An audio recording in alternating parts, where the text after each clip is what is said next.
Okay, welcome to The Actor and the Engineer. My name is Paul James. I come from the acting background. And I'm Josh Knapp. I'm a broadcast engineer. Here we go. All right. Today we're talking about Christopher Nolan's Interstellar. Okay, here's how I want to approach this. I want to ask you what you thought I thought about it and see if we can guess what each other thought Okay. for the first couple seconds All right, or first sounds couple good. minutes. Okay. So I think that you really connected with the first 30 minutes of the movie God, you're good. because You're good. you because you see it's so real. What is happening to them? It seems like it's a real thing. It's a vision of the future, but it's the near future, and everything feels lived in and it is real. John Lithgow's great. I didn't even write him down. Fantastic. But now that I'm thinking about it, like, it just feels lived in, and you see this family who obviously loves each other, and something, things have happened in the past for this family, and they've had to deal, and you've got a father who's in some ways doing things that obviously is doing things that he doesn't want to do, and he's having to deal with that and deal with his family in a non-ideal situation, and that's difficult. It's the whole father-child, father-son, father-daughter. Actually, everything. interesting. It's not father-son. It's father-daughter for a It change. was supposed to be father-son. I know, I saw that, Yeah. which I thought this is part of the 10%. This is not because the father and son in this movie get along greatly.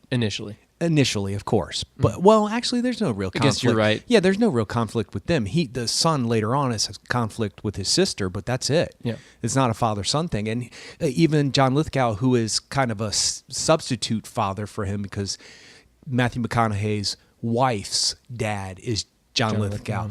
But they get along too. They're just straightforward guys to each other. I appreciate that. So you're dead on so far. Yep.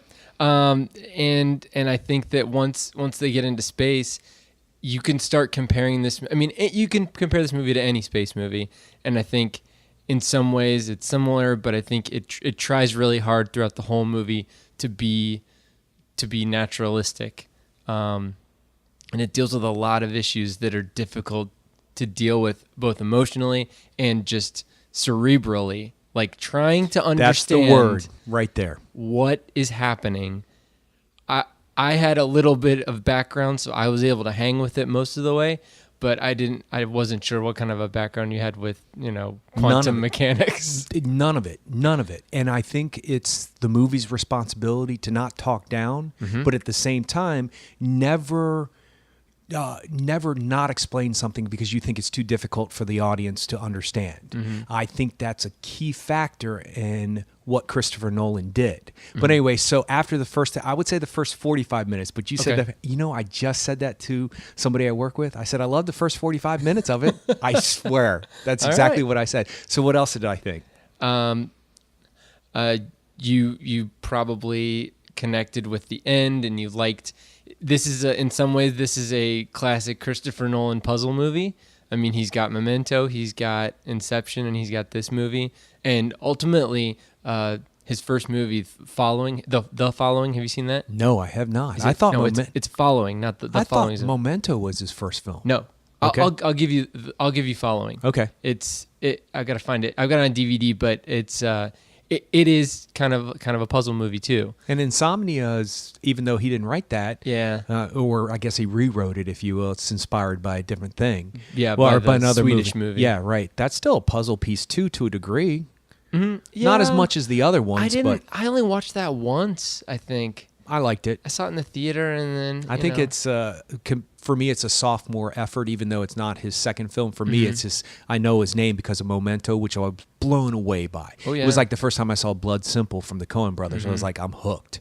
Whoever these guys are, I'm in. That falls into that Yeah. double watch category. I was like, right after I saw it, I turned right around and watched it again. Well, yeah, I think we've talked about that, Yep. and it falls into that one great idea category. A guy who's investigating something who has memory loss, and how could it kind of writes itself after That's that true. point. Yeah. So anyway, back to what each of us thought. Yeah, well, and so I think. So what do you think I thought about the middle part? I mean, I don't know. I mean, maybe we haven't talked too much. I mean, we've talked about Alien. We haven't really talked about the other, alien movies that much or sci-fi. Well, we did do a sci-fi, countdown. Yeah. But I mean, you probably hung with it. You probably, thought it was okay. Yeah, I had no problem. I'll be honest with you. I saw when she looks into the atmosphere or the air when they're going through the black hole and sees that blurry. Okay, wait, hold on a second. Okay. There's going to be spoilers in this podcast, and so if you haven't seen Interstellar, you should probably watch it before you see. You should probably watch it before you listen to us. You scared me there for a second. I was like, "What'd I do?" No. We haven't given any description of it. I was very conscious of not watching trailers, and you were too. Absolutely. Of not watching trailers. I didn't want to know anything about this movie, and I was not going to give anything away there. Yeah, I understand, but even what you just said about the black hole, I mean that right there. I liked not knowing what was, I knew a wormhole was something to do with that, but that was about it. So well, I mean, from the trailer, it's about space travel, and black hole's not that big. I see what you're saying, though. Black hole's a huge deal. Yeah, it is a huge deal, but it's not giving anything away that would plot-wise, influence how you're watching the film. Should we give a little brief description of the movie first, or? Sure, that's fine. I mean, a team of explorers travel through a wormhole in an attempt to find a potentially, that's a wormhole. Oh yeah, not a black hole. In an attempt to find a potentially habitable planet that will sustain humanity. Okay. Well, when they're going through what they're going through. The wormhole. Yeah. Okay. And she sees that little blurry thing. Yes. I knew what it was immediately. Yeah. I figured it out. Did you figure it out? No, well, I mean, I knew. So I knew that the things from the beginning of the movie. There's a whole subsection where books fall from his daughter's bookcase. I mean, I knew that obviously had to come back later on. I mean, they were spending so much time on it, and the lunar module broken, and the watch all had to come back, sure. Right? But I knew at that moment when Anne Hathaway reaches out, I was like, oh, I already know what's going on. It sort of spoiled it for myself. Okay. I was like, I was hoping I was wrong. Yeah. And I was hoping he would go in a different direction because that's really my only criticism. Mm-hmm. I loved almost all of it. Mm-hmm. But I was hoping it was going to go somewhere that it didn't go. Okay, so my prediction is about what you thought. Okay. I think you lost your mind technically. Did you see it in IMAX? I did. Yeah, I bet you lost your mind. I bet you were flipping out. It was amazing. Because it is right up your alleyway. It is technological filmmaking at its masterpiece level. It is a masterpiece when it comes to inventions of what you can do on film. Mm-hmm. There's things in there I've never seen before. Yep. And I know in IMAX your mind must have been blowing. And I know that you're a big Nolan fan, and I know that he shoots on film and you really like that. This is the most film that's been used in a movie, most IMAX film that's been used in a movie. Right. And I'm sure all of that blew your mind. I'm wondering, though, I'm not good on guessing what you thought about the length of it. I'm thinking you kind of thought it could have been shortened a little bit. No, see, I have no problems. I will watch a 4-hour-long movie. But did you okay, but that's not the grabs issue. My attention. That's not okay. There's the issue. Did you think the story was warranted of a 2-hour and 48-minute film? Like for me, Gone Girl did not. Uh-huh. For me, I think you could have cut a half an hour. Where you would cut it, I wouldn't even begin to assume to say. Yeah. But for me, I didn't have a problem with the length of it as much as where he took us. Like, okay, in the movie, there's a plot to do something that they call A and B. This is the A plan and the B plan. Right, exactly. I wish they had gone with one of those plans as the ending of the movie instead of where it went. Sure. For me, that's me. But I mean, maybe we're jumping around a little bit too much here. But so you had no problem with the length. You thought it served the story well. I did. I mean, we can talk about. I think it could have been a little bit shorter, and we can talk about that, I guess, once we get into spoilers, because I would have to be pretty specific as to. There are definitely some things that I think they could have gotten rid of, or at least changed or thought about a little bit more, but.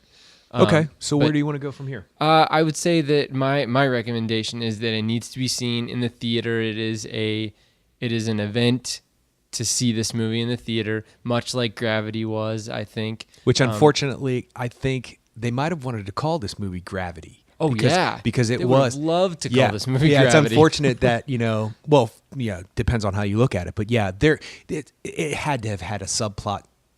Title of Gravity at some point. Yeah. But it's based on a book, a sci-fi novel. Well, now there's a guy who Thorne. K.P. Thorne or something like that. Right. And he's an astrophysicist, and he wrote a companion book to this, a simultaneous companion book to this. So this is based on what then? Is it based? This is an original idea with references from this K.P. Thorne guy. Wait, though. I thought that Spielberg was going to originally direct it and that Jonathan Nolan was writing it. And then when Spielberg jumped out, he recommended that Christopher Nolan direct it. So I thought it was based on a short story or something. Well, I'm not sure if it was based. I don't know. There's only 2 writing credits, and usually if it's based on a short story, It they'll says give... that. Okay, well, let's just stop the presses on this one, because if that came from the mind of the Nolan brothers, my goodness. Who thinks like that? How creative are they? Yeah. Like what? I need to know what sparked that idea. I wouldn't want to sound pretentious and I wouldn't want to sound like a fanboy when I talk to Christopher Nolan, but I would be like, what is it? What made your mind go down that road? Because it is so well thought out. Oh, yeah. Almost too clever for its own good in places, but it is so well. And there's a thing on IMDb, which I guess is what you're looking at right now, where it states that all of the science is based on real science.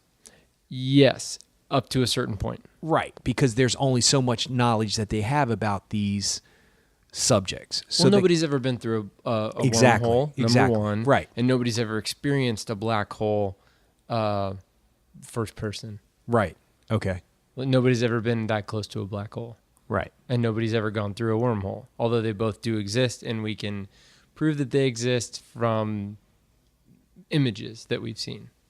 The only explanation is those 2 things. The other thing that I find almost scary is that we've talked about this in the past, that movies have a way of predicting the future.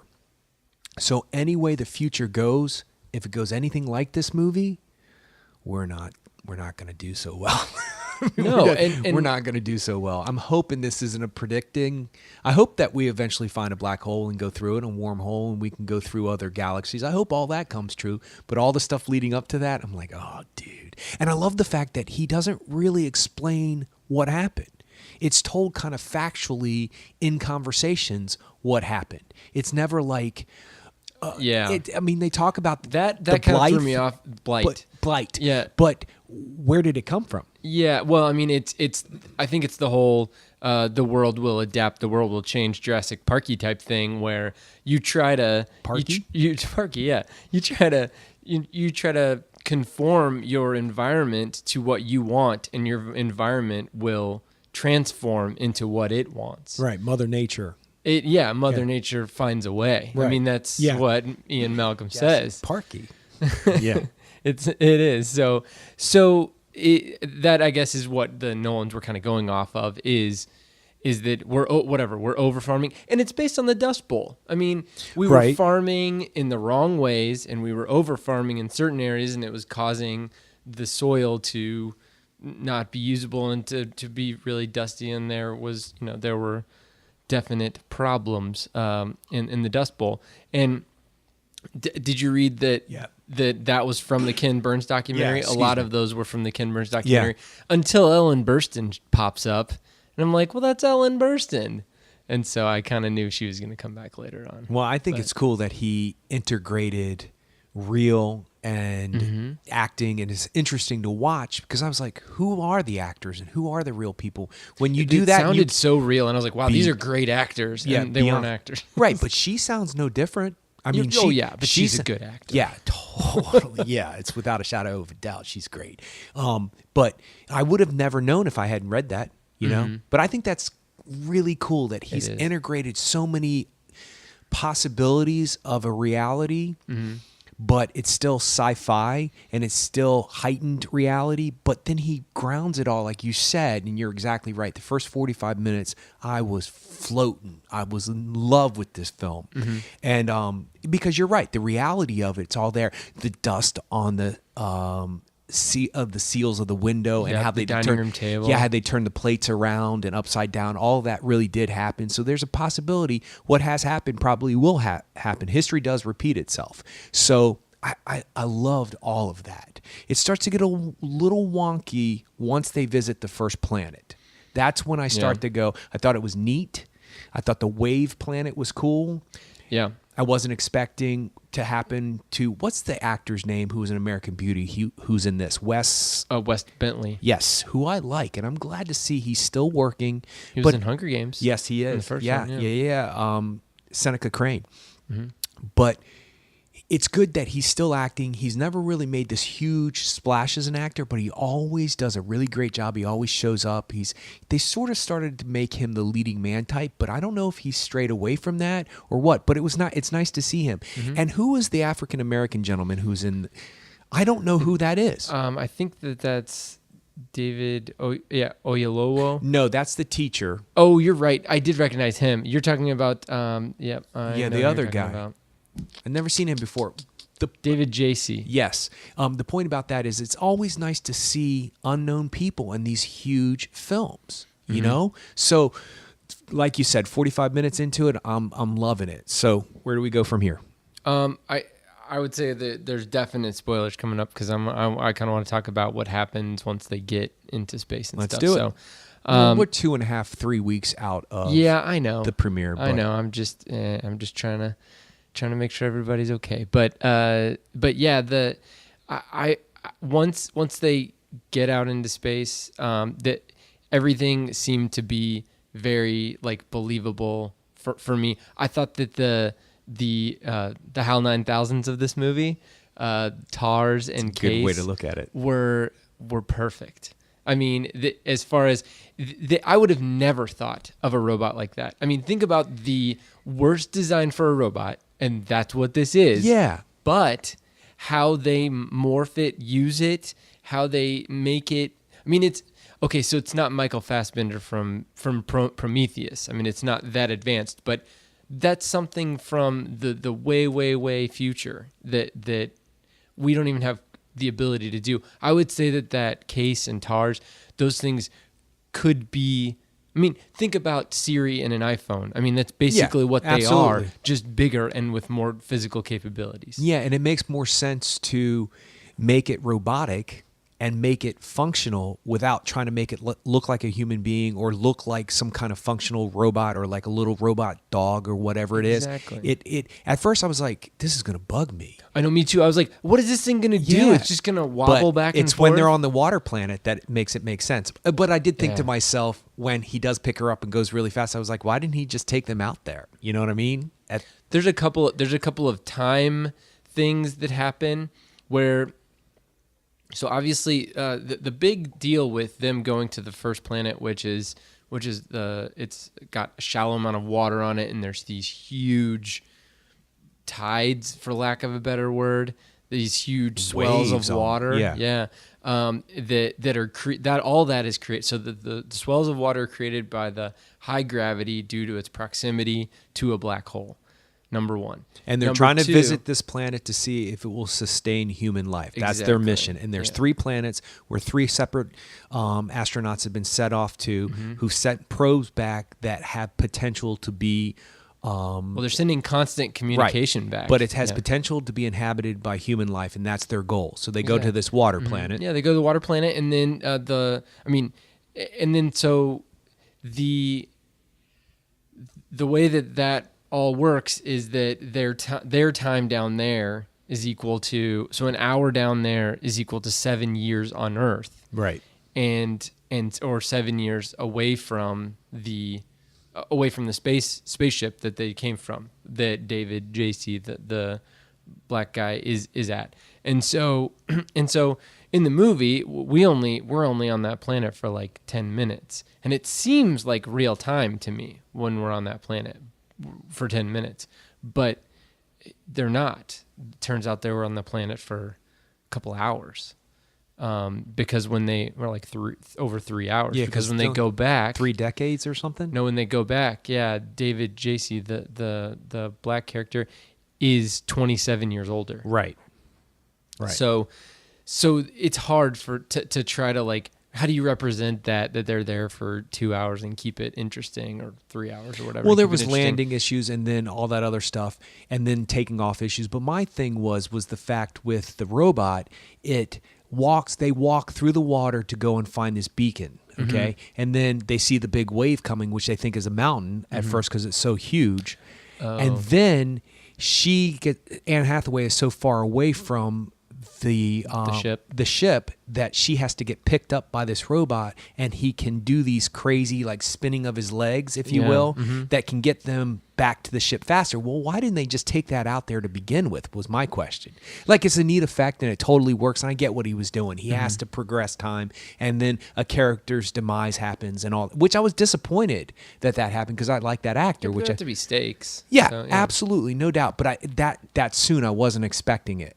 So anyway, there were small minor things that started to not click for me at that point. And that's actually where I started to go, I mean, I figured it out what was going on early on, but through the wormhole, yeah. which I'm good, which I can do normally and doesn't really spoil it. But then when there's small little things that the audience is going, wait a second, you're expecting our suspension of disbelief to be here. This is the bar, this is the level, but then you lower it to do something cool, which it was cool. But see, and so that's my issue. I watched the Avengers all the way through, and I was completely happy all the way through because I was living in this like unrealistic, awesomeness of a world. Good comparison. And then in this movie, I'm living in a real world that made, in this situation is whatever, 30 years. No, I guess John Lithgow is basically like my age or is a kid's age right now.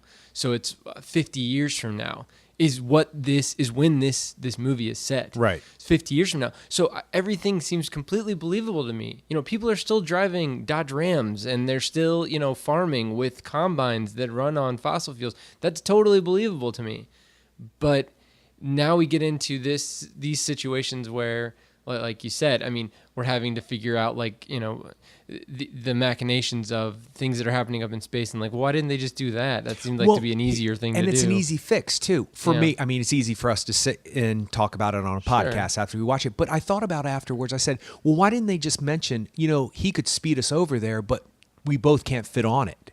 So, there's a potential to do it. Or maybe his legs didn't work as well in the water until he started to spin really quick. This is an easy fix. But maybe that's just the first thing to go in a cut. Maybe they had it in there, but then that would have made the movie 3 hours. It's one sentence. I know, but why can't he just speed us over there? Oh, he doesn't work that well in water. And when he speeds up, he's okay, but we're too heavy for both of us are too heavy.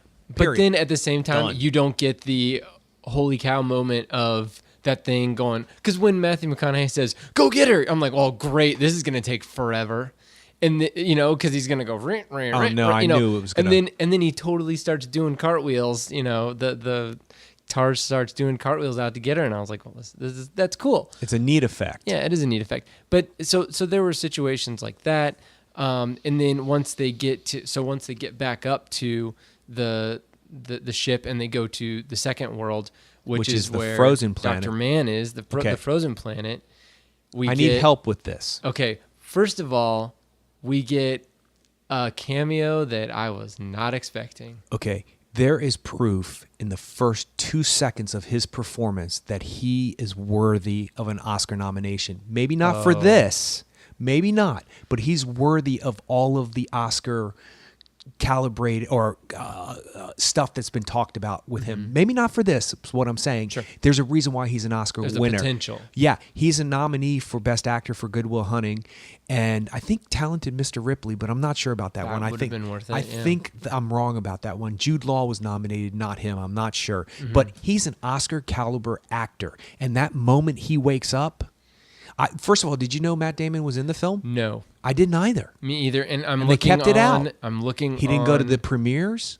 He didn't do anything. He wasn't even. Yeah. He's kept out of everything, and I was happy to see him. And that moment when he comes out is mind-blowingly great. Yeah. You completely believe he has not seen another human being for these decades that he's been on this planet. 30 years or whatever. Okay, so that's great. So we got Matt Damon. We're like, okay, we're good. Good Will Hunting is here. Let's go. But then it gets a tad bit confusing because why is Matt Damon against them doing, you find a big plot twist happens where plan A was never really the plan. It was really always plan B. Yeah, so plan A is find another planet. Plan A is find another planet, get everybody to it. Yeah. Plan B is find another planet and populate that planet with the human race. And Michael Caine tells Matthew McConaughey in the beginning he will learn how to get everybody to this planet because there's gravity issues, yet again, gravity. But he promises by the time they get back and find a planet that he will be able to solve this equation that he's been working on for 40 years, but it's all it's not true. Yeah. So it's to get, and that makes perfect sense. How do you get people to work on the fact that the future generation is going to survive, not our generation, that we're going to... People aren't going to want to go to work. Yeah, they're just not. So it makes sense. You made up a Yeah. lie. Okay, so we find that out about Matt Damon, but why is Matt Damon's character want to stop Matthew McConaughey? What'd I miss? Did I miss something? I didn't get it. Well, so Matt Damon wanted to live. Right? So Matt Damon did the only thing that he felt like he could do to be rescued. There was no way for him to leave that planet. There was no way for him to get back to Earth. There was also going to be no way for him to ever see another human being unless he sent back information that his planet was viable for human life. Okay, so that's how he got them there. Yes. Okay, so why did he attack Matthew McConaughey? That Because he didn't want him to tell them the truth. because he's trying to. It's divide and conquer. He's trying to take Matthew McConaughey out there because he was probably the number one physical threat to Dr. Mann, to Matt Damon. And so if he could get rid of Matthew McConaughey, then he could go back, explain to them that McConaughey's dead, and then Oops, he fell. Yeah. okay, he fell, and then either knock off the other two people or convince them that they need to go back. Okay, so why couldn't he just convince them to all go back? That this was Because they're going to want to see. He said down at the surface, basically. But he could have said, "I lied. I'm going insane without another human being." Like what? Why was it? It seemed like this weird twist, and maybe I'm not quite understanding it yet. But so why didn't he just say, "I sent out a probe because I got so lonely, I needed some human beings. Let's all go back and see if the other planets. This is uninhabitable." Yeah, because he falsifies information to get them to come there and says that it's oxygen enriched and all this other stuff, and that there's viable stuff underneath this ice. Down at the surface. The ice cloud, though, is very cool. Except that's not. Yeah, no. They Come make a big on. deal about how it was not possible, but still a great idea. It was scary. I was like, suspension whoa. of disbelief. Yeah, but so he was going to, his ultimate goal was to get back onto the spacecraft and go home. Yep. Okay, Or at the very least, go with them to another planet but I that don't has understand viable. why he just didn't life. say that when they got there. Why Because did he have to Because attack? he's shameful, and because they're not gonna. Because he basically brought them to their death at a certain point. Okay, but do you see how it folds in on itself? Because the first human being that he's seen in decades is also the first human being or the next human being he wants to kill. It almost happens so quickly, you can't figure out what Matt Damon's motivation is. See, I didn't get that. Well, okay, but at the same time, you're thinking about it from Matt Damon's point of view after people have showed up there. Think of it from Matt Damon's point of view. I get that. That when makes sense. He's alone. So when they get there, he can say, "I went insane," because he mentions, he says, "You have no idea. I thought I was ready for the He's isolation." like, I hope you never have to feel and then what I have had to feel. his robot breaks down, and which is called Wilson, by the way. His robot does not break down. Oh, he decommissioned his robot because it was getting all of this data, and the data wasn't replicating what he wanted to send out. So he basically hacked his robot. But until you find that out, and it's named Wilson, by the way, which is the name of the volleyball in Tom Hanks. in Castaway. Yes, thank you. I can't say Wilson all of a sudden either. But, okay, so he decommissions Wilson, so it won't send out this information. And he says, "I had no idea." At the time, you think it's just broken down, and he pulls it out for a power source. Mm-hmm. That's what he tells everybody. Yep. He said he had no idea how lonely he was until that robot was gone. He had no other communication. He had no idea what it was going to be like to be this isolated. So I get the motivation.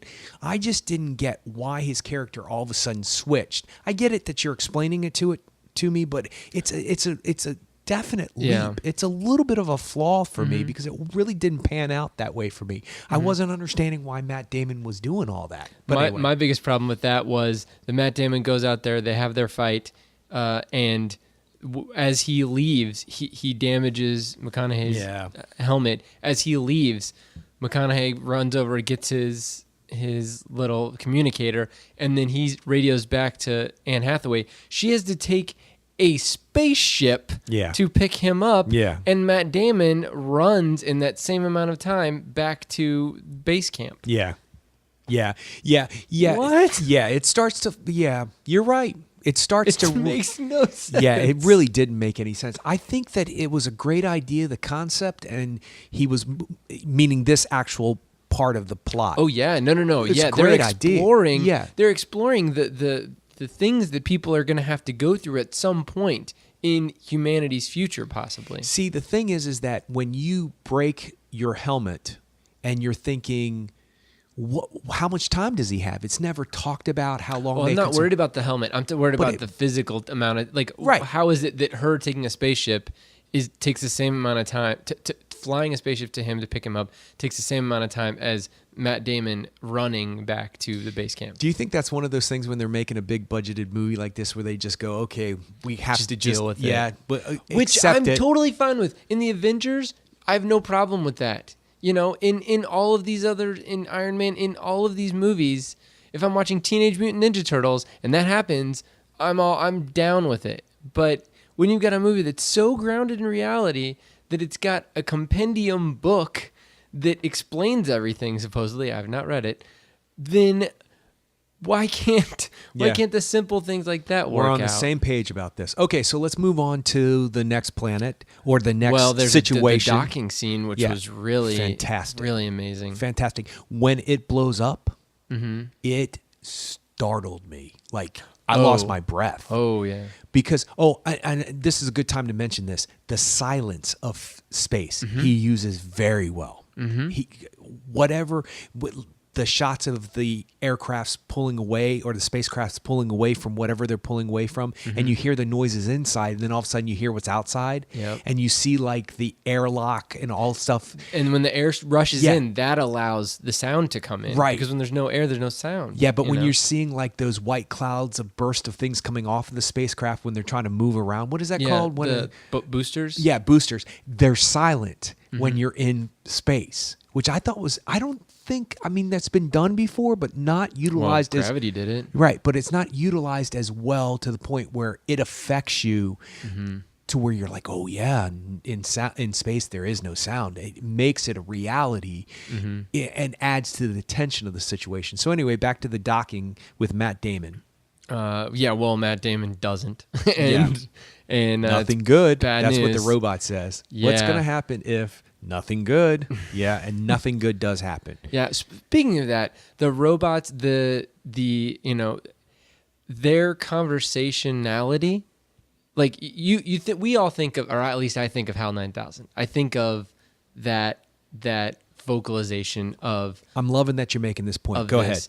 And that's my bar, and it was met, or it was solidified that viewpoint was solidified with Moon, which they used Kevin Spacey. Right. And I think that he had a different voice.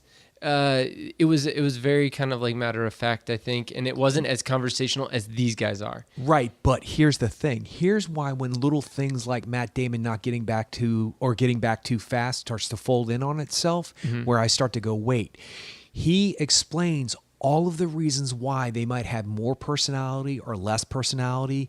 He says, what's your humor level set at? 75%. Do you want to make it 55%? That's a great joke. It's a great setup. I didn't tell it exactly right, but you got the point.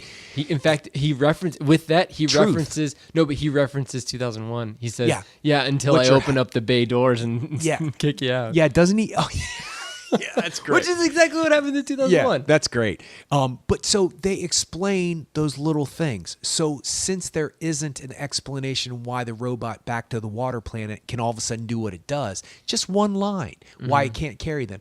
Everything else is explained in such detail that those little things got left out. They really rung so loudly. You know what I mean? You know, just like you were saying about Matt Damon, not to press the point too hard, but you're exactly right. Why did it not take him longer? What's the logistics of that? Okay, so back to the docking, it blows up. We're moving on. Yeah, and then he has to. I'm looking at that situation where it's in a spin, where the space station, for lack of a better word, is in a spin, and I'm in the same boat as Anne Hathaway, where it's like, well, I mean, what are we gonna do now? And then Matthew McConaughey jumps in and says, "No, we're gonna dock with this thing," and they make it work. They did make it work, but I have to interrupt you. This is where it became MacGyver-esque for me, where I knew that all of the situations, Matthew McConaughey was going to figure out a way out of it. I love MacGyver. Yeah, I don't have a problem with that, but I don't know. Somehow it started to... It got a little Sahara-like? What do you mean? That's an interesting way to put that. No, I just thought, okay, he's going to solve every issue that comes up at this point. Okay. Even the most illogical and the problems that we can't solve, like getting back to home, even though we don't have enough fuel. But we want that. Yeah, we do to a degree. And I will say this now. Since we've seen the ending of the film, he gives us too much of that. He gives us too much what the audience is expecting by the end of the film. And I don't want to change moments at this time, but I do want to discuss how much you thought that Christopher Nolan made this movie for himself versus a big crowd, because this is not a blockbuster movie. So who did he make this movie for? Let's stop right there before we get too many subjects in at one time. Let's go back to the docking. It blows up. Then he goes ahead and they dock, and then we move on. Yeah. And then so they basically get set up to move closer to the only way for them to get to the next planet, which is the only chance. This third planet is the only chance for survival, basically, for them, is for the other spacecrafts to jettison themselves from the main space station to give it enough inertia to move towards that planet properly. Brilliant. And that's, I mean, yeah. Okay, that's what well, they're let's stop and go back for just a second, because them deciding between the water planet and the frozen planet was an interesting conversation. We kind of forgot. It's my favorite part of the movie, I'll be honest with you. There is a moment where they have to decide what probe scientist planet do they go and check out next, and there's pros and cons to both. And the reason why Matthew McConaughey wants to go to Matt Damon's planet is because this information, better readings, which is actually he's incorrect. He's incorrect. And Anne Hathaway wants to go to this other planet because she's in love with this scientist. Okay, and I thought, oh, okay, where are we going with this? And then he gives us those brilliant lines where she says, "How do we know that love is not the next leap of science we don't understand? We have connections. Love is the only thing we know as human beings that spans the test of time. It doesn't matter where you're at." And you hear stories about that all the time. Two high school lovers, they go off and have their own little lives, and somehow they end up together again, and that feeling is exactly the same 60 years later. So I love that he personalized that and he put it in. She's like, why? We have this instinct to love one another. How do we know that isn't a scientific reason for why I want to go there? Yes, I'm in love with this guy. She admits to that. But how do you know? You got all these readings in the beginning, Matthew McConaughey, from Gravity was telling you that your bookshelf dust was doing something. You believe that because that's based in science. How do we know that love is not based on some kind of science and dimension we can't understand? I was like, zinger. I said, that's... Have you ever heard that before in a movie? No. I've never heard anything like that before. I thought this is a great way to get a human emotion, the biggest human emotion, into a sci-fi epic. So I loved it. So they choose to go to Matt Damon's planet instead of Anne Hathaway's lover's planet. And Matthew McConaughey ends up being wrong. Yep. Okay, so we're back. I'm sorry, I had to bring that up again because I loved that moment. That's great. It is great, and this is where we start getting into the black hole situation. So Gargantua. to escape the gravitational pull of the black hole, they have to jettison these. They have to do certain things and they jettison these. What Anne Hathaway, I guess, thinks is just one of the pods, but turns out Matthew McConaughey jettisons himself. Right. And they make a point about that because they say human beings, which I also think was another great line, human beings in the path of where they walk, they always leave something behind. Mm-hmm. And that's brought up a couple more times before they get to that moment. And she's like, wait, what are you doing? Wait, no. We need to go together. And he's like, nope. Remember, every path that we walk, we leave something behind. And he's talking about himself in this moment. Mm-hmm. So I thought that was a great way to bring those lines back. Yeah, and the whole linchpin to this, to the ability to save the human race, is not Matthew McConaughey. It's the TARS. It's the other robot. Right. And he gets jettisoned into the black hole, and the whole time he's sending back data to Earth, and Matthew McConaughey is in effect doing a similar thing in that he's not sending back data, but he's the first human to experience what happens when you go through a black hole or go into a black hole. Here's what happens when you go into a black hole. According to this movie. No. Oh. You die very violently and very quickly. Wow. How do you know? Because of all the black holes you've gone to? Yeah, because I go to black holes every Friday night. Yeah, I don't know. It's the place to hang out. Come on, we're going down to the black hole. Come on over. Yeah, it actually sounds like an old tavern or something. Actually, that's not a bad name for like a dive bar. Yeah. Okay, I'm surprised nobody's ever named anything the black hole. Anyway, if anybody steals that, I'm coming after you. It's recorded. Trademark 2014. Yeah. 2014. Ricky Bobby. Yeah. But you stated from the beginning, though, that nobody's seen this thing. Nobody knows that theoretically it's possible because they've done the science. But so how do you know that somebody can't survive? So if light can't escape, they die. So here's the deal: light is a particle. Light is a wave and it's a particle. But light is a particle, so it's a physical thing.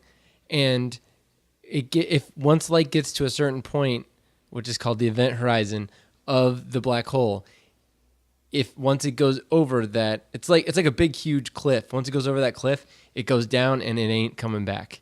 So we can see black holes because there's no light around that black hole. And they did it a beautiful, like that whole edge, that white edge around the black hole and in weird spots. That I don't know. That could very well be what it looks like. I don't know, but they had a physicist helping them out on that. So whatever, But ultimately, once you enter into that, you get past that certain.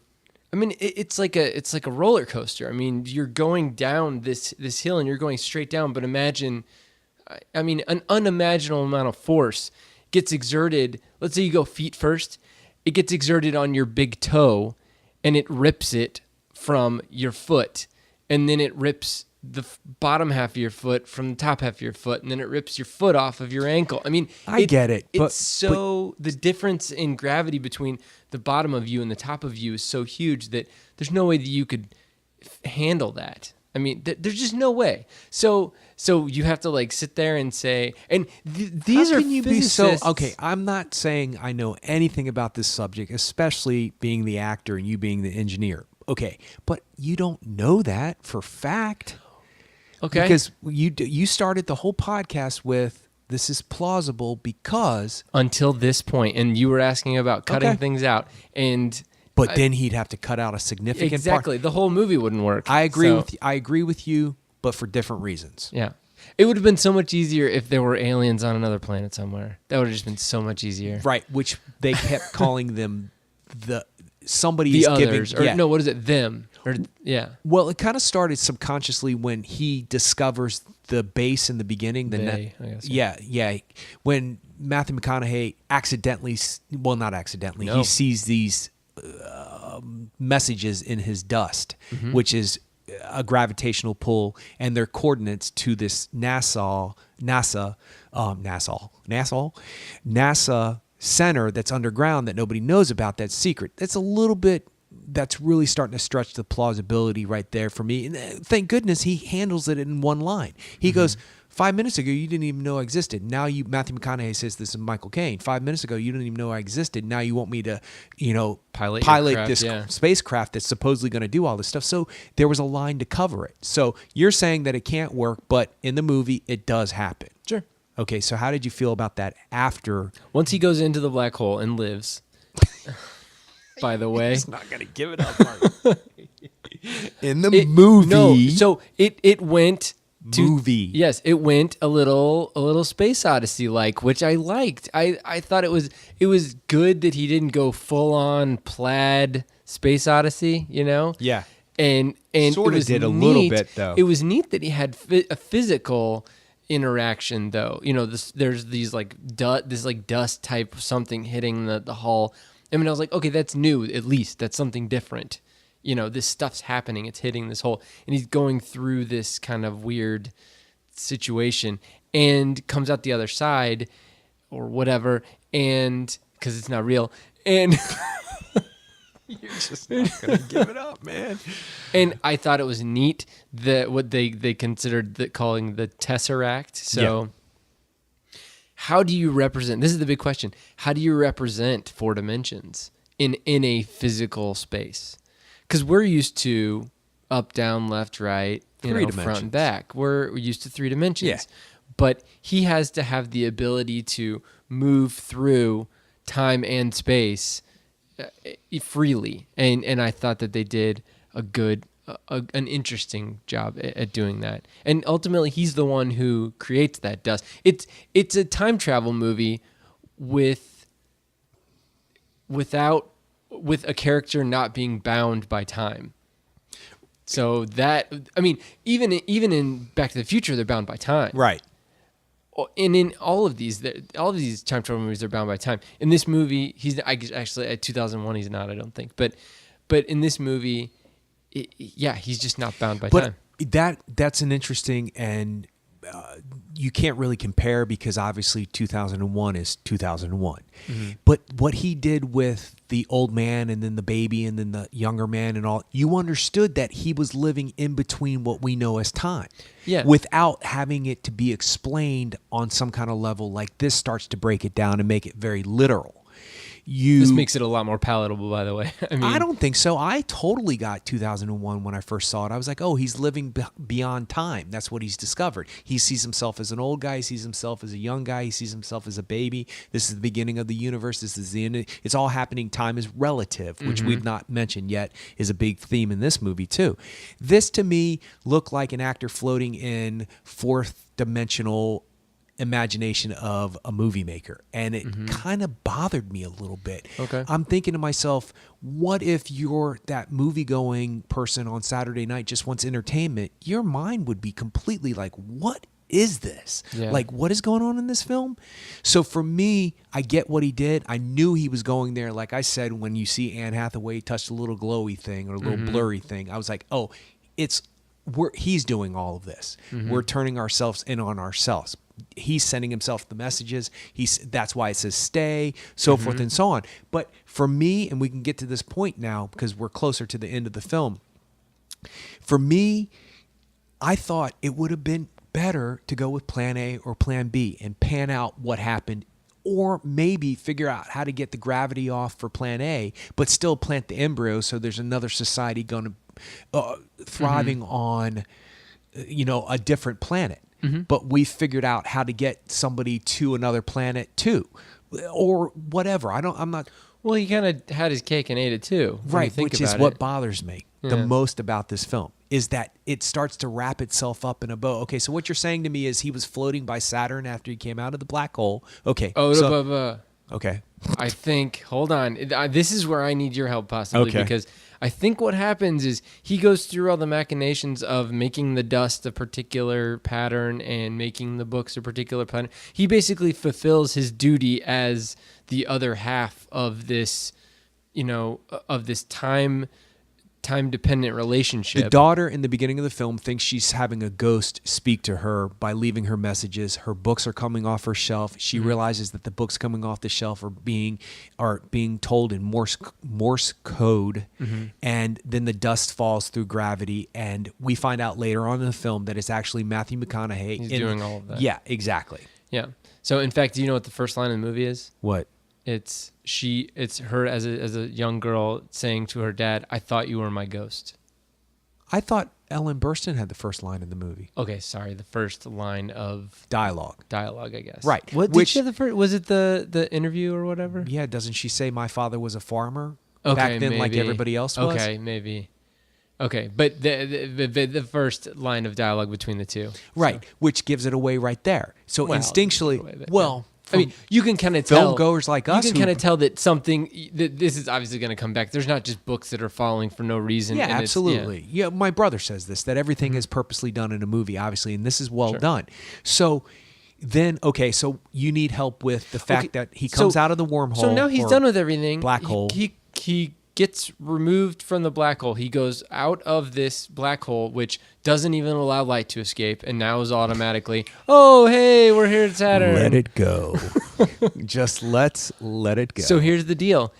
This other group of somethings, they, which are, I'm assuming, humans from thousands or millions of years from now or something else, because they're not bound by time. No, but they is them, is us. He I says understand. that. No, it is us. But it can be us from not me and you, but us from 1,000 years from now. Right, when we've learned how to bend Learned how to time. figure and- it out, Yeah, yeah. bend the dimensions. Exactly. So those people get him out to Saturn. He gets picked up by somebody, whatever, 70 years later or something, 70 years after he left. Yeah, approximately, because in he's like that 124, yeah. Yeah, in that time, and then everything comes back, and he gets to see the fruits of his and Tar's labor, and you are rolling your eyes. Yeah, a little bit. A little Okay. bit. I mean, sorry, I don't want to be, I can't make a movie. I haven't never made a movie, but for me, it just tied it all up in a bow. And I thought to myself, okay, wait a second. They can't get off Earth, but they can't find another planet, but they can't figure out how to not starve, but they can build a space station that they can live on next to Saturn? What? They got the data back from TARS That said what? that said, here's how you solve the gravity problem. Oh, really? Yeah. Nobody had ever, like I was saying earlier, nobody had ever been So they into moved- a black hole. Right, so they- TARS goes into this black hole, and he's given them information the whole time Okay. until he's gone forever, and then they use that information to make this space station in Did they say that? and she goes out there and has the piece of paper, and she throws Who's all she? Jessica Chastain, who Okay. we haven't talked about. Jessica Chastain runs out to the main atrium of NASA and throws out all this paper and says Eureka, and It's turns a around to tradition. Topher Grace and Yeah. kisses him. Yes. Okay. That's after she gets the information back from Okay. from well, TARS. With 2 hours and 48 minutes, he should have slowed those moments down a little bit. Mm-hmm. Because didn't you think that all just went so fast, and all of a sudden all this stuff is happening, and it's just at that point in the film, I've given myself over to the fact that they're going to see each other again. Mm-hmm. She's going to be she's the old lady in the beginning. I get it. Okay, no problem. Which I think perfectly cast all the way down the line, by the way. Especially the little girl. She's going to be somebody. Oh, cool. I like her. And don't know her name. But can we get her name? Do Yes, you have- I'm doing it right now. Mackenzie Foy. I like her. She's got something special about her. Obviously, that's why they picked her for such a significant role in the movie. She But was in The Conjuring. I never saw it. yeah, I have. Oh yeah, I know that little girl. Did you watch any of the Twilight movies? No. Okay, I didn't either. Yeah, I can't say that I have. Not really my thing, but if I had an extra Saturday where I had nothing to do, I probably would watch it. But maybe not. But anyway, so it just all happens so quickly, and it's all tied up in such a quick little bow, and he gives us your happy ending. And the beginning of the film and the end of the film is one movie, and the middle movie middle of the film is a whole nother movie for me. I thought he was going to travel down the 2001 A Space Oddity, something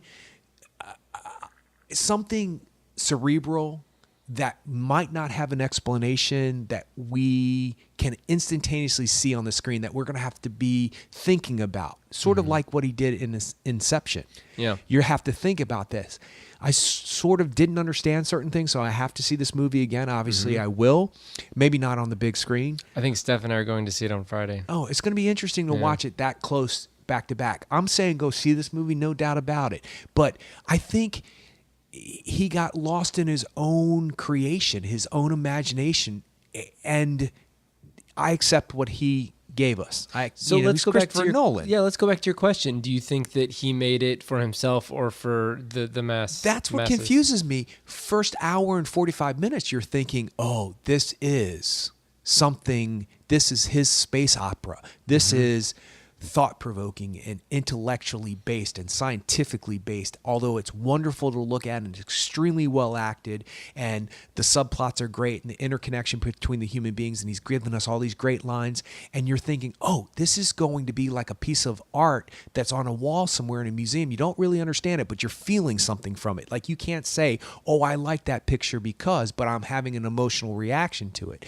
And then later on, you're like, why did I have that emotional reaction to that painting? Why did I have that reaction to that song, to that movie? And it starts to make you think about it, and you start to pick it apart, and you personalize, at least this is what I do. You go, oh, this is why I'm connected to this. This is why I'm connected to this. This is why I'm still confused about this. Like, I had no problem in 2001 going, this is what this is for me. This one, the middle part's like that. Then at the end, it's all tied up in a little bow. All the way to the museum and the baseball and all the museum was totally useless. Yeah, I mean, it's kind of They wanted neat. to have him sitting at his farm drinking a beer at the end of the movie. And being able to wipe the table without it having dust on it. That's the moment that whole a little eye rolling there. I saw it. Me. You kind of rolled your eyes down though. And we're done. Yeah. No, I get that. No, yeah. So I what know. do you think? I don't know who he made this movie for. So here's the deal. Christopher Nolan doesn't this is from he doesn't have to make a movie for anybody now. Ever.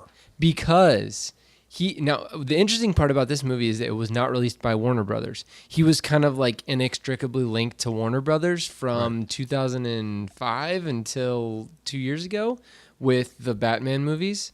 I mean, he was able to do, because of Batman Begins, he could do The Prestige. Right. Because of Dark Knight, he could do Inception. And because of Memento and Insomnia, he could do Dark Knight. Okay. No, yeah. But what I'm saying is that like Warner Brothers basically gave him carte blanche. They said, "What do you want to do next?" And he said, "I'm going to do my movie." And I don't think it's necessarily a Steven Soderbergh one for me, one for them type of a thing. But I do think that it is I'm not going to do two Batmans in a row. I'm going to do what I want to do. And now that he's done with the Batmans, here's the other thing. He's still attached to Superman, the new Superman movie. And he's an executive producer. And he's an executive producer on Superman versus Batman. Yeah. And thank God. Yeah. Well, that's Warner Brothers. This movie was released by Paramount. Interesting. Now, it was still made by Legendary Pictures, who did all the Batman movies. But and they did Inception and all those, but so it's interesting. I don't know if there was like a particular price point or something that the Warner Brothers couldn't handle or what, but did he think he was going to have people lined around the building? He does.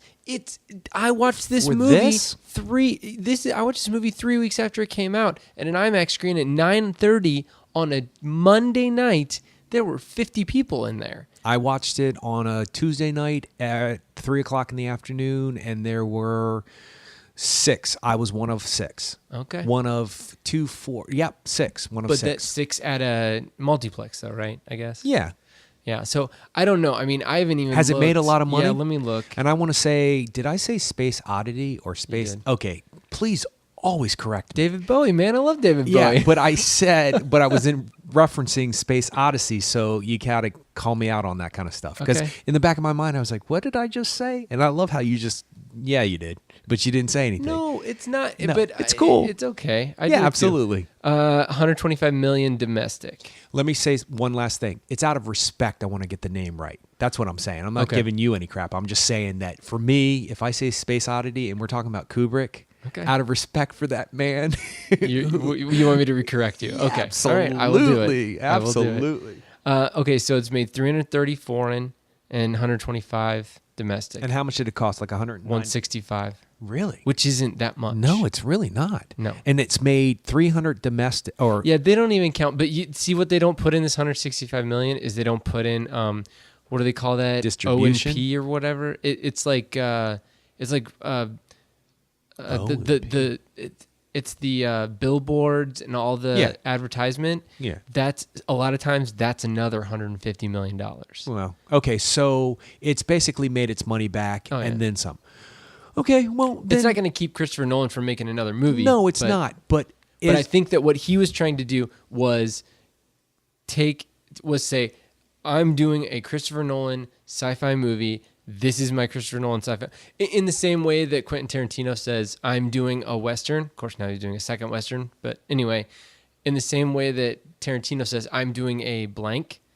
I'm doing a Gangster film. Yeah, I gotcha. All of that. He's gonna try to make it undeniably his, as opposed to just another. and if blank. that was his goal, then he achieved it in spades. No doubt about it. Do you think that he was taking feedback? Because a lot of people have said that his movies are cold, like Inception. They're saying that it's just emotionally cold. Disagree, first of all, on that. Second of all, you think that's why the emotion is so overblown in this I one? was wondering if he was trying, if him and Jonah Nolan were trying to overwrite that, or trying to be like, Is it Jonah "Look, or Okay, Jonathan?" well he calls himself Jonah. It's Jonathan, but Okay. people call him Jonah. But if they were trying to insert that in there more than normal to be like, look, we feel too. Yeah. No, I don't think so. I think it called for it. And this is where we can get to the acting part of this, since we've really not We haven't talked about Chastain or anybody. Yeah. There's a reason for that to a degree. Somebody said to me about seeing this movie, and this is the only thing I heard about the film from other people who've seen it, was that they thought the emotions were overblown. And then when I saw it, I spoke to this guy again and I said, what did you mean by that? He said, maybe not overblown, but drawn out too long. But I thought to myself, they're not on either level overblown or overdrawn, because what would you do if you were leaving your kids for possibly, basically, forever? Yeah. Your little daughter who's adorable as hell, your son who you know is going to be this great man, and then you're seeing them on these films and you can't touch them, you can't love them, you can't hug them. You would break down. And then Matt Damon's emotion is completely appropriate. They were talking about the length of time he spent in those actual shots. Like when you see Matthew McConaughey having Crying. that breakdown. I think if you're going to give out that much, put it on the screen. That said, let's talk about Jessica Chastain. Okay. Because when she pops up on that video as the grown-up version of the daughter, it broke my heart. It put a lump in my throat. I was like, am I really going to choke up on her first 3 syllables? Like, that woman was born to be an actress. There's not a single doubt in my mind. Her moment-to-moment work is outstanding, and she does, and has always done it, where she does interesting choices. She did it in Zero Dark 30, where she has that like breakdown, but she gets really elevated in her voice. But it's only for a moment. She does it in this film too, to a degree, when she's talking to Casey Affleck. Who's also phenomenal in this, by the way. Everybody's phenomenal in it. Acting-wise, superb. But there's something special about Jessica Chastain. I can't put my finger on it. It's, once again, not... You can't really verbalize it. It's a feeling. And I would like to see this be the surprise Oscar nomination. That I'm saying. Supporting. Yeah. Because I gave you that list of possible nominees when we were talking about it with Birdman, and then I emailed you that list of, I think it's called Wire magazine or something. Wired, is that what it's called? Gave its predictions, and they have a couple on the list that I was like, Ethan Hawke's from Boyhood. I'm not seeing that, but okay. Patricia Arquette is getting talked up. I'm not seeing that one either, but that's okay. There's always those one or two that kind of get in there, like June Squibb from Nebraska. I thought she was great, but I thought she did her job. Yeah. Good for her that she's recognized in her 80s for the Oscar. Good for her. This one, it's one of the... What moment did Jessica Chastain not completely nail? Not one. And she is a complete supporting character, but has to be a prominent character. You have to remember the little girl when you're looking at her. And that's just not something you can do. I don't think you can rehearse that, practice that. I think it's just she has that ability. But that moment when she comes up on the screen, and then the later on moment when she says to him, did you know this? Dude, it's just played so brilliantly. So, if it is a surprise Oscar nomination, I will love it because it's deserving. It would be nice that somebody gets recognized because the acting is tour de force in this film, hands down. And Matthew McConaughey, I saw it in Time to Kill. Everybody's been talking about how he's evolved. He's evolved into this great actor. I saw it in Time to Kill. I go, this guy's not only a good-looking movie star, but he can act. But then he went to the all right phase where he was doing all those popular films. Sahara. Yeah, exactly. Oh. Yeah. Oh, that's a tough one to get through, man. It is. But you got to make your money, you got to do your job, and working actor is what he did. But this is proof. It's like the backup to him winning the Oscar. If anybody had any doubt he could act, there's not a false moment in his performance. And really quick, back to John Lithgow. How great is it to always see him? And he is always a force to be reckoned with in his films. He's an Oscar nominee for World According to Garp, which I think is great. Have you seen that? No. Oh, you got to see that film. That's got Robin Williams too. Yes, that's a great movie. You're going to love that movie. It's a great story. John Irving novel based on Cider House Rules. That guy. Yeah. Prayer for Owen Meaning, which was turned into Simon Birch. Did you see those? No. Okay. Yeah, you'll like those books. Steph might know those books. Okay. But anyway, John Lithgow is just there for a moment, and you know how it's going to pan out for him. You know eventually he's going to pass away because of time and so forth and so on. And you're saddened, but you feel so blessed that he was even there for the moment. That you feel good that these people have had this guy in his life. You can't act that. You just are that. So there it is. What are you laughing at? No, I mean, it's great. I don't have a good way of articulating that. I guess for me, acting is only something that I can kind of get annoyed with in a lot of ways. Interesting. Where I know when it's wrong, but I don't necessarily know how it's right. I know when somebody's acting unnaturally, but I don't know... if somebody's so good that I don't notice it. I mean, in a lot of ways, it's kind of like a score where I could talk quickly about the score, what I thought about the score. I didn't like it. I knew you were going to say that. I wish I had predicted it. And I think either I'm so used to the more bombastic type scores that a lot of these movies, even like the score in Prometheus was similar to. I'm not even talking about John Williams. I'm talking about even the Christopher Nolan, scores. I love those scores. I love Inception. I love the Dark Knight themes that Hans Zimmer has done. And I did read something last night or 2 nights ago about how Christopher Nolan said, I don't want to hear anything like what you've done before. This needs to be totally different. He told that to Hans Zimmer. On that level, I think it succeeds. It does, and it's not what I wanted. It's very plotting, and it pulls you out. It's so exactly different. It's kind of milquetoast. It's very awesome. Kind of like I'm going to just write something down, and I'm not saying I could write a score either, but it just seems like it was phoned in, I guess. Well, I wouldn't say that. What I would say is the same thing that we started with. Did it serve the story or did it inhibit the story? And for me, it didn't serve it. It didn't add. Like, if I was to just watch it without the dialogue, would the soundtrack or the score tell me the story? Yeah. I don't think so.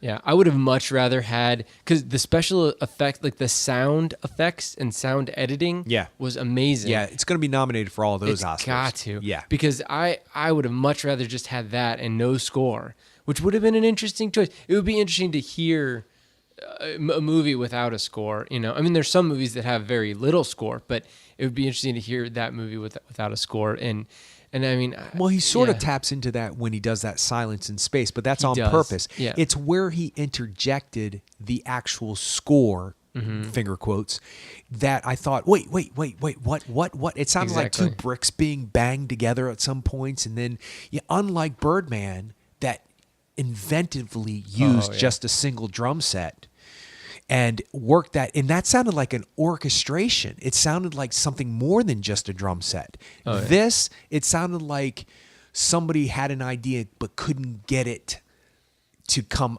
to what Yeah, was and in it's their Hans mind. Zimmer, and I really do Well, like him. I think he was inhibited by what you just said. Nolan told him. He said Yeah. he says something about that, and you might want to look on IMDb that he tells Hans Zimmer Mm-hmm. that I don't want to hear anything that's normal to what you can do. I want to hear your story in my score. Oh, wow. Something to that effect. And I didn't quite understand what he meant. Yeah. But maybe. Oh, here we go. He was instructed by Christopher Nolan to make a unique score. It's time to reinvent the endless string ostinatos need to go by the wayside. The big drums are probably in the bin. I mean, Keep reading. What else does it say? okay. Does it say something else? It says Nolan did not provide Zimmer a script or any plot details for writing music for the film, and instead gave the composer one page of text that had more to do with his story, Zimmer's story, than the plot of the movie. See? Yeah. Yeah, it's an interesting concept. It's an interesting idea. You know what? We're sitting here talking about the movie. They made the movie, so overall it's Yeah. a success for me. I say go see it if you really love films. And it's definitely a sit back and just give yourself over to, suspension of disbelief. They allow you to that you don't have to suspend your disbelief because they're making everything make sense. Overall, I'd say 90% of the time. It's the 10% that really jars you out of it and brings you out of it. But for me, I think that was a bad move with the score. I think he should have said, here's the story, now do something different with it. But like I said, I'm sitting here talking about the movie. It's hard for us to what does it really pontificate Yeah, what does we it can really do. matter? But for me, you're right. It took Yeah. me out of it. Yeah, I'm just going through the rest of my notes here, and I mean, did you notice some shots possibly out of focus? Yeah, you say that a lot, by the way. You talk about shots out of focus, and now I'm starting to wonder if that's on purpose. Because there was one movie you said had shots out of focus, and I was like, yeah, I did notice that. And I'm wondering, maybe on the third or fourth time watching it, which is a compliment. He's got me fascinated enough to want to see this again, but I was not thinking about these characters the next day. Yeah. I wasn't thinking about what would it be like if I was in that world. Like I've said before, I mean, I could feel the Batman cape flying behind me in the wind after I saw those films. I literally can feel what it's like to be underneath the mask. It's just my imagination's that strong. I haven't thought anything about that. Yeah. Like I would wonder, what's the metal of the computers made out of, or the robots made out of? What does it sound like when I ting it with my finger? None of that's happened. These are the added bonuses of a great storytelling movie or book, or what you think about these characters. Oh, speaking of which, side note, Matthew McConaughey is cast in The Stand as I Randall heard that. Flagg. He's the head dude. He's Is the that right? walking The dude. That's what okay. his name is. Yeah, have you read that book? No, I haven't. Okay, So I need to read it is before the movie comes out? A+. Yeah, you should read that book anyway. Okay. It's one of the best stories I've ever read. I have not stopped thinking about those characters, and I've read that book twice. There's a long version and a shorter version, even though the shorter version's like 500 pages less. So, I mean, it's like 1,000, I don't know, but it's like 1,500, the long version. Anyway, he's playing Randall Flagg, the walking dude, the dark man, and he is perfect. I'm lit up about this movie now because I heard there are going to be 4 parts, and the Fault in Their Stars director, which they tend to do this weird thing, like 4 Weddings and a Funeral guy directs a Harry Potter film. It's like, how does that work? But it's worked before. So back to this movie really quick.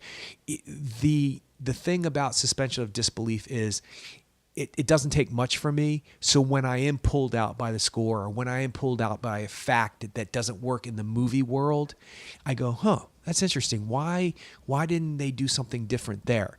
But overall, I mean, I know what I was trying to make a point about is the fact that I will see this movie again, which is a compliment. But I don't know who to say, go see this movie. Like, I want to tell everybody, go see Birdman. But I know that This person's not into the theater. They're not into movies that much. This is not your tea. Yeah, well, it's not your popcorn movie. Oh, You know, okay. like Fury was a perfect example of go to a movie, live, love, and learn something, but at the same time see a great epic movie. Mm-hmm. It's a popcorn movie. It's not necessarily a date movie, but it has all of those qualities where you're just going to be entertained at the same time. But your soul is touched too. Mm-hmm. This, I would be concerned. Like, who would I tell? Like, if you hadn't seen it yet, I was like, oh, yeah, you got to see this Sure. movie. But I'll put it another way. If I had an extra $12 or $13, would I go spend it again immediately on this film? Probably not. Mm-hmm. I don't think that's necessarily a cut down to Christopher Nolan's effort. No. Just for me personally, I would rather go see something I hadn't seen yet. Birdman, I would pay again for Oh yeah. immediately. Yeah, definitely. Yeah, I would. I could possibly come down on that, but I think there's enough in there for me that keeps me engaged that I would definitely want to revisit it again, and I will probably take a hard look at it when it comes out on on Blu-ray to be able to kind of tailor the experience to what I want, or be able to watch certain parts of it maybe.